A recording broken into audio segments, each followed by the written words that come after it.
Hey guys, it's TheFrXion here. We're talking about the same Patricksday loot boxes, and it's not going to be pretty.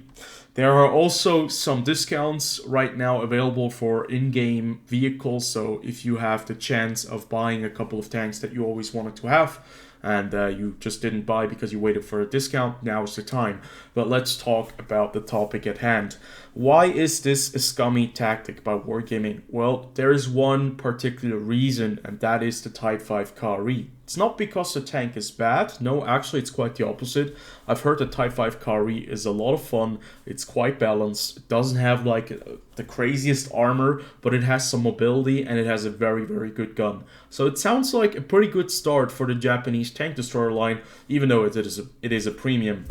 But obviously, if you want to get this tank, Wargaming have once again dished us some loot boxes to eat, and you can see these loot boxes do contain quite a few tanks. So if you do not own the Emil 1951, the Gonzalo, the Alt prototype, the Kidovets, the Chieftain, the 59 Patton, the Turtle MK1, and the Forest Spirit, because nobody owns the Forest Spirit because it just came out with this patch, you have to dish out at least, well, 43 bucks to get either the Forest Spirit or the Type 5 Kari guaranteed. That is with the 50 boxes that you will get like one premium tank, which is guaranteed.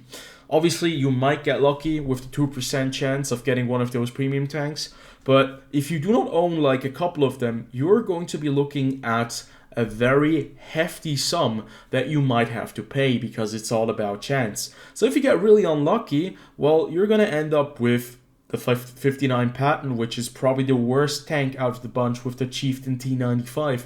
Those are some real stinkers, and you will not be able to get the Type 5 Kari, and maybe you have even paid $100 for it. So basically what I'm telling you is, do not buy these loot boxes if you're looking for the Type 5 Kari.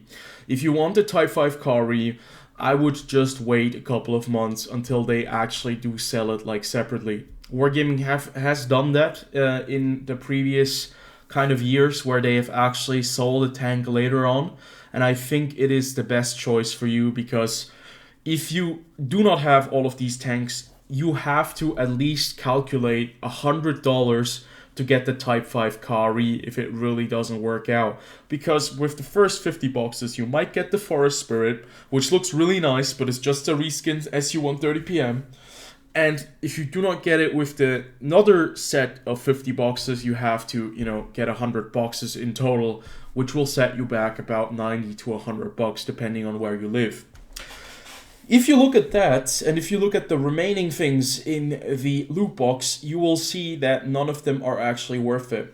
The boosters are quite nice to have, but I think a majority of the player base already has boosters or has found a way to accumulate or get boosters via different services. For example, Twitch Prime or Amazon Prime, where they actually always had like boosters available.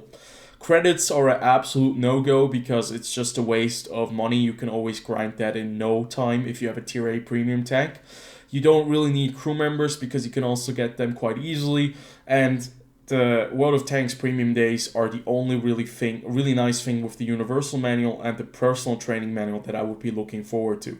But you don't even have a guaranteed chance of one of these things dropping, only 25% probability or 10% probability. So basically, you are looking at some really, really weird kind of boxes. Well, okay, you're going to get one of these things, but the crew member is at 25%. The crew books are at 25%, and the styles, which don't even look very nice, are at 10% probability. So basically, this is a very, very big empty box that does promise you things that it cannot keep. So ignore this, do not buy it. The Type 5 Kari might be a cool tank, but it's not worth dropping 200 bucks if you get really unlucky, and it's not worth going for the 59 Patton. But in the end, you have to know for yourself, if you're willing to take the risk and buy 50 boxes, you just have to know that the 59 Patton might be the tank you pull or the Chieftain T95. These are probably the two worst vehicles you can pull next to the Kidovets and maybe it depends what you like. I would probably say the Turtle MK1 is pretty nice. But yeah, I think these three are not very great. I paid quite a hefty sum for the curates. I have the 59 pattern, I do enjoy it, but it's not a very good tank. Just because I like it doesn't mean it is a good tank. And yeah, the Type 5 Kari is just, well, once again buried in the greed of Wargaming and once again buried in their absolute scummy tactics.